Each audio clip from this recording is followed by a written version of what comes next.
Lights, camera, action. Hi guys, welcome to Studio B, and today I will be reviewing the newest Diary of a Wimpy Kid book out, which is the Wimpy Kid Movie Diary, the next chapter, the making of the long haul. Now, as I've told you in my last Wimpy Kid review, this is my favorite book, so I am really excited for the movie. And I love the preview. It is on the Diary of a Wimpy Kid website, too. And so I am really in love with this book because it tells me a lot about the movie and a lot of funny things about the movie and a lot of other stuff, too, that I never knew had to go into a movie. Did you know that the whole entire Corny's restaurant had to be made just from like scratch, and they had to use like fake ice cubes because they would melt, and it teaches you a lot about like making the movie and how hard it actually was. So you guys, if you're the type of person who loves like the behind the scenes and like trivia and stuff like that, this is definitely the book for you. My favorite piece of trivia from this book is probably right here. It's how they made the seagulls dive into the car, like in the book. This was the first book Jeff Kinney made with a movie in mind. It's actually the only book. And I had no idea. I didn't know that any of them were made.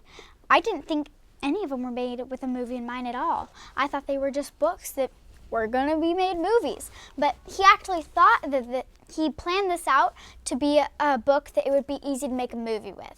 Even though there are a few scenes cut out, he made it thinking that it might be a movie. So he thought of things that would be easy to film and things like that. And I think that's really cool. And I also like that some of my favorite parts are in here, but some of my favorite parts were cut out. But that happens in every book. But the thing is, I love how this book, it tells you a lot of really cool stuff. Like, as I mentioned before, the seagulls, the robotic pig, the robotic kid, that one, I thought it was the real one. And I also really do like the new cast. I'm still a little bit sad over the last one, but I do like the new Roderick better. The new Roderick has longer hair, which is kind of like the thing. It makes him look more like Roderick. Roderick is a rock and roll type of guy, and that's the kind of haircut that, I don't know. It just reminds me of Roderick. And you get to learn a lot about how they pick these new characters, the auditioning process. The characters beforehand, they had completely different hairstyles. And there was this one picture in the book, it was really funny.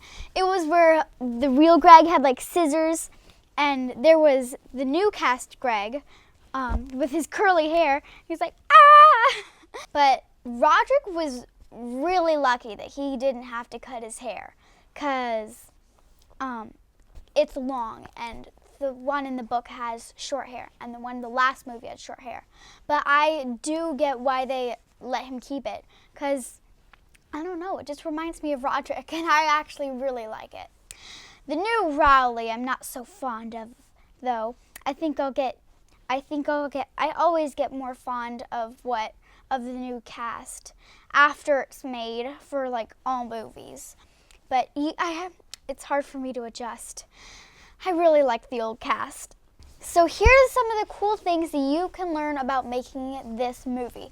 Did you know that they made a time capsule with like the corny stuff with like the fake ice cubes in it, and someone 100, 200, 300 years from now could dig it up and find it?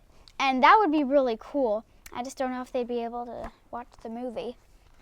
They also used a buck car, and you can take apart that car, and that makes it easier to shoot shots from like from the back, so that you don't have to be like in the trunk or outside of the car to be able to get the back of everyone's head in it or stuff like that.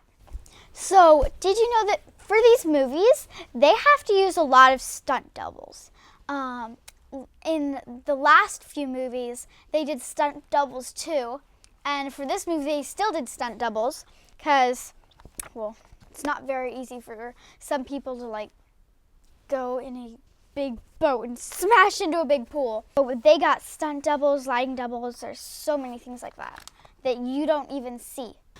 So I only told you like 1% of all of the cool trivia that's in this book. So if you thought that any of that was cool, you are going to get so much more in this amazing book. It tells you so much about the movie that you have probably never even thought about before. So if you're gonna get the movie or see it, make sure to get this book, because you'll be all like, oh, I remember that, or those seagulls are so fake. Yeah. You'll learn more about the characters, so you'll really enjoy seeing them, and you'll learn more about like that. And part of it, there's a fake Manny, and you'll be all like, oh, Manny's fake right there. Oh, it looks so real and stuff like that. And you'll notice, oh, that was the part they used the green screen for. I totally recommend for you to get this book. Now, see us next time on Studio B when I do movie review.